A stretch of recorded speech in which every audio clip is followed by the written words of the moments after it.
Hello, everyone. Welcome to Virtual Craft Night, hosted by the Greater Sudbury Public Library. Tonight, we'll be making cozy socks and mittens out of sweaters that we no longer wear.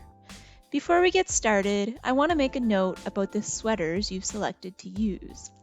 While they do not need to be wool, wool is a very warm choice for socks and mittens. If you're going to use wool or another natural fiber such as cotton, you may want to try felting or shrinking your sweaters beforehand. To do this, wash and dry them on the highest or longest heat setting. For more information about preparing your sweaters, you can check out the Instructables link that accompanies this video. Now, let's take a look at some of the materials you're going to want to have on hand. We'll begin with our sock project. To complete this project, we'll need one sweater, a pair of scissors, a darning or yarn needle and yarn or thread, straight pins, and a writing utensil. To make life easier, grab one of your favorite socks to use as a template. First, we'll cut off the sleeves right along the seams of the sweater.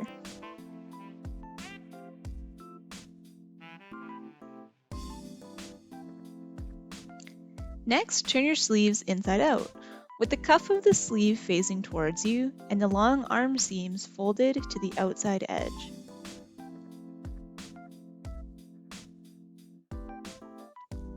Now we're going to decide on the length of our socks. Slip your feet, ankles, or even calves in through the cuff of the sleeve. If you can, pull the cuff up a little bit higher than how high you want your socks to fall, as your finished socks will be a couple inches shorter. Using your marker or a piece of chalk, mark the end of your longest toe. Grab your favorite sock and fold it so that the heel is facing the floor. Line the toes of your sock up with the line you made with your marker. Line the length of the sock against the fold of your sleeve that does not have a seam. Then use your marker to trace along the outline of the sock. Next, we want to pin the front and back layers of the sleeve together along the outline. We do this so that the fabric doesn't shift as we're sewing through both layers along the black line.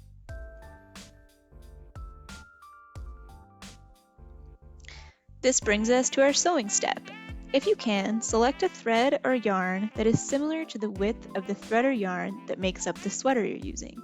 If you have a sewing machine, you may decide to hop on there now. Otherwise, you can complete your project with good old-fashioned hand stitching.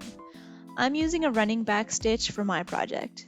If you're not sure how to hand sew, a quick search in an online search engine will be helpful. There are tons of YouTube tutorials on how to do the running back stitch, which is quite strong as well as quick. You'll sew along the black line, but make sure to leave an opening for your foot at the cuff.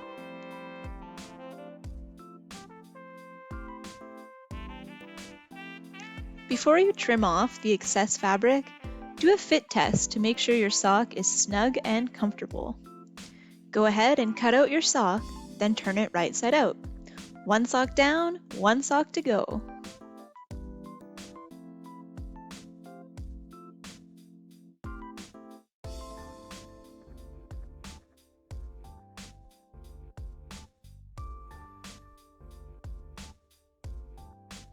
There you have it. A pair of cozy, snuggly, awesome socks. Let's move on to our mitten project. For this project, you'll need straight pins, a measuring tape, scissors, a writing utensil, a yarn or darning needle, yarn or thread, and a printed copy of the mitten pattern. The mitten pattern I'm using was made available by Sandy Luft-Schafer of RomanCakeDesigns.com. If you require a copy of the pattern, check out the supplies list in the discussion tab of our Facebook event, or send an email to the address supplied in the description section of the YouTube video. This particular pattern will make a woman's size small to medium. If you're needing a smaller or larger size, you can try to manipulate this pattern using a ruler measuring tape, or conduct a quick online search for Upcycled sweater mitten pattern. While not all search results will be free, you will likely find something that meets your needs. Finally, of course you'll need a retired sweater, or possibly two if you plan on adding a mitt liner to your mittens. As an alternative, if you wanted to upcycle an article of clothing made from corduroy or leather for the mitten palms, or felt, fleece, or cotton for the mitten liner, feel free to do so.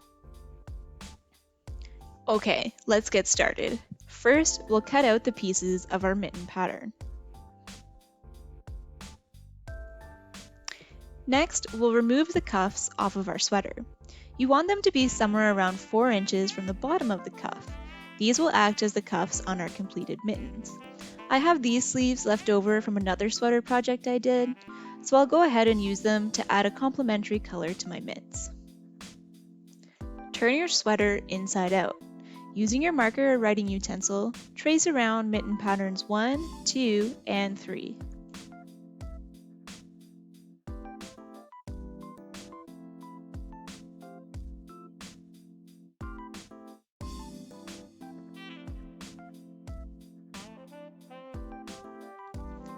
Now we'll want to pin the front and back layers of the sweater together so they don't move around when we're cutting out our pieces.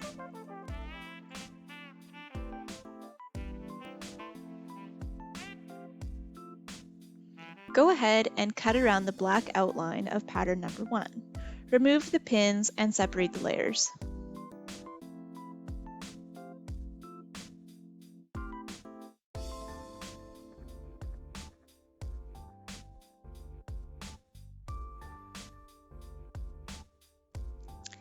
Let's start lining up our patterns for sewing.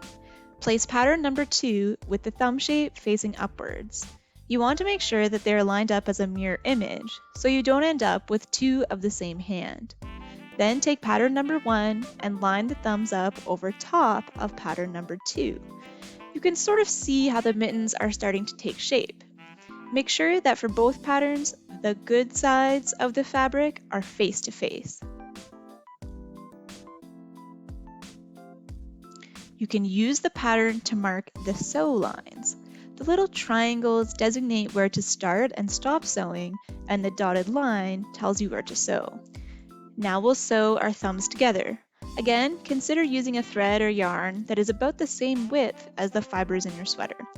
I'll continue using a running back stitch for our mittens project. When you're done sewing the 2 pieces together, turn your thumb right side out to investigate your progress.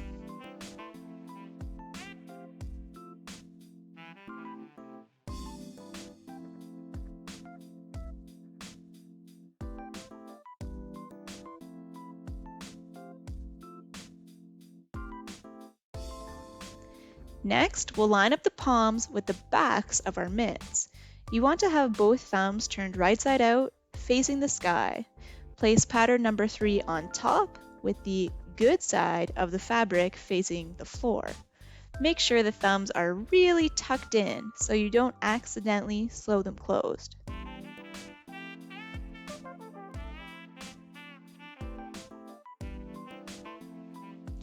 We're going to pin and sew all along the edges of the 2 pieces, but make sure you leave a hole at the bottom where you'll insert your hand.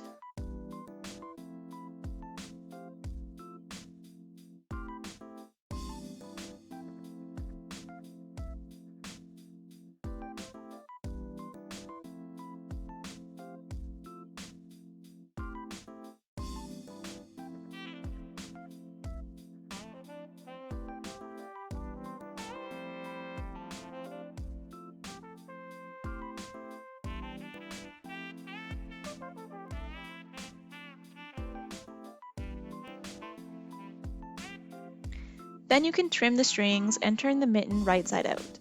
If you have a lot of excess fabric inside your mitt, you can also trim the fabric along the seams.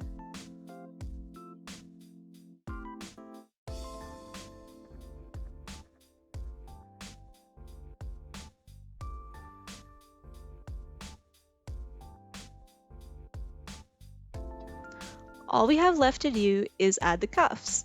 However, if you want to up the cozy level, go ahead and repeat those same steps to make yourself a mitten liner. The only difference is we won't turn the mitten liner right side out. Instead, we want the good side of the mitten liner fabric to be closest to our hand when we're wearing the mitts. If you made a liner, go ahead and insert it into your outer mittens now.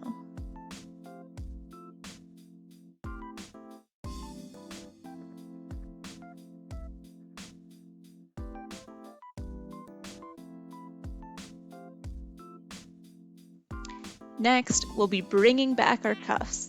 Keep the cuffs right side out with any seams hidden on the inside.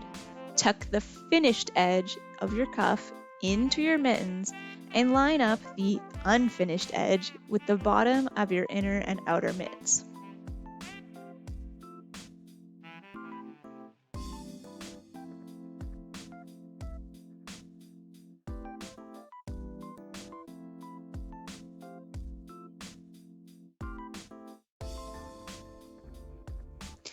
Then you're going to stitch through all 3 layers in a circle around the cuff. Be careful you don't accidentally sew your hand opening closed in this step. Trim up your strings, pull the cuff out, and fold it over the rough edges for a finished look.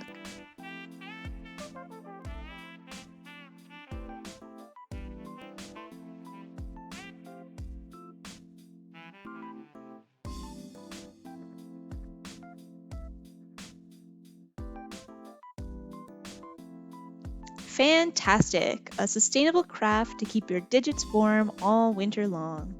Thanks for joining the Greater Sudbury Public Library for Virtual Craft Night. We encourage you to share a photo of your creations in the comments below or tag us on Instagram. Stay tuned for details about our next Virtual Craft Night event, and stay crafty, Sudbury!